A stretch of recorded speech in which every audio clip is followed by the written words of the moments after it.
Bonjour et bienvenue chez Amel Notaire. Cette semaine, je vous parle de l'inscription du tuteur à nos enfants mineurs dans notre testament. Donc, évidemment, si je décède et que j'ai un enfant mineur à ma charge, son père, évidemment, sera le tuteur légal puisqu'il est encore vivant. Ça va de soi. Mais si jamais on devait décéder simultanément ou dans un même événement, il faut qu'on ait prévu dans notre testament la nomination d'un tuteur datif, donc le tuteur qui n'est pas le père ou la mère de l'enfant.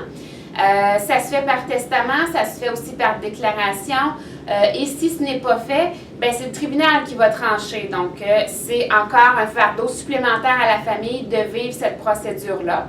Évidemment, moi, quand je parle aux couples que j'ai devant moi, je leur demande toujours de s'entendre sur cet aspect-là, c'est-à-dire de prévoir les mêmes personnes dans le même ordre dans leur propre testament, parce qu'évidemment, on pense aussi à nommer des remplaçants. Si la première personne que j'ai nommée refuse la tâche, est décédée ou elle est inapte, parce que si, par exemple, on ne s'entend pas sur ce point-là et qu'on décide d'inscrire des noms différents dans chacun de nos testaments et qu'il y a un décès commun ou à quelques jours d'intervalle, bien, c'est le tribunal qui devra trancher par rapport aux deux noms qui avaient été choisis par chacun des parents.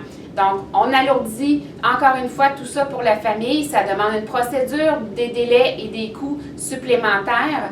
Donc, c'est très important d'y penser.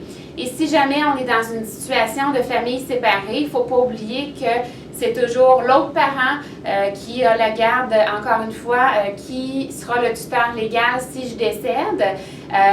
Et ce sera toujours le testament du dernier parent vivant qui décide du tuteur à mon enfant. Alors, si je décède et que mon enfant a 15 ans, évidemment que le papa est encore et toujours son tuteur. S'il décède et qu'il a fait un testament qui est applicable et que notre enfant n'a toujours pas 18 ans à ce moment-là, bien, c'est le testament du papa qui devra être respecté, c'est-à-dire la nomination du tuteur dans son testament à lui, et non pas dans le mien, puisque je ne suis pas la dernière personne, le dernier parent décédé.